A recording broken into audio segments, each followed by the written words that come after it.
Io ho sempre guardato con grande criticità sia a chi ostenta carità pelosa, sia a chi vuole fare il Signore con i soldi degli altri. Ci sarebbe anche un'altra definizione che si potrebbe prestare, però per rispetto nei confronti di quest'Aula non la utilizzo. Allora, fermo restando il diritto di ognuno di rinunciare o meno al vitalizio, è una propria scelta, però è importante che non ci si voglia far vedere belli perché rinunciamo al vitalizio e poi chiediamo di avere tutte le somme versate durante il periodo e allora uno dice ma io faccio il figo perché rinuncio al vitalizio e magari mi faccio dare indietro 70, 80, 90 mila euro dei soldi versati e questo non appare.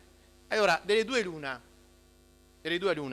o facciamo gli splendidi e ora rinunciamo anche alle somme che abbiamo versato. Questo è un atto di coerenza nei confronti del nostro elettorato.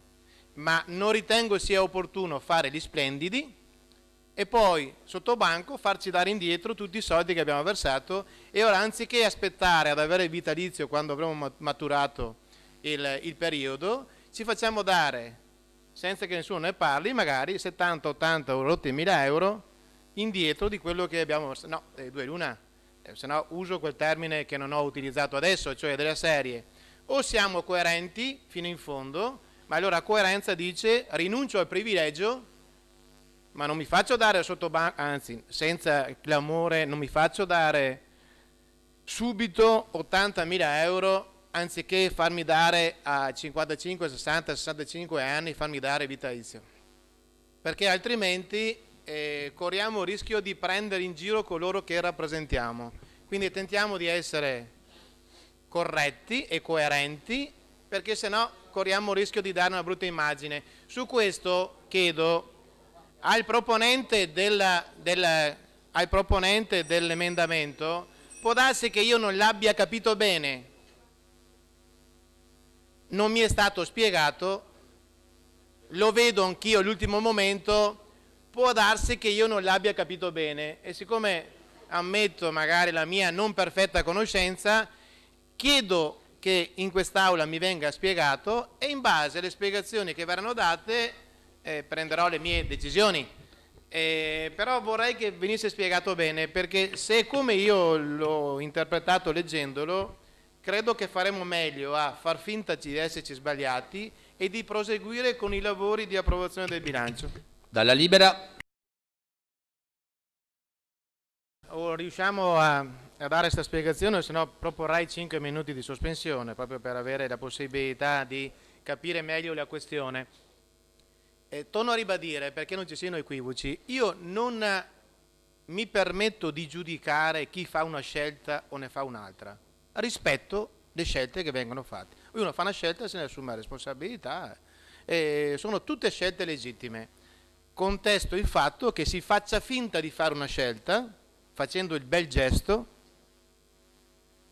per dire no, quindi si rinuncia di avere tra 4, 5, 10, a seconda dell'età di uno che ha, 15 anni, si rinuncia di avere un vitalizio mensile, ma si pretende di avere subito una somma che varia dagli 80, 90, a seconda di quanto si è versato. Questa ritengo sia ipocrisia. Allora, fermo restando il mio rispetto per qualsiasi scelta venga fatta, legittima qualsiasi scelta, però è opportuno che ai veneti che ci guardano noi diciamo la verità, le cose come stanno, né più né meno.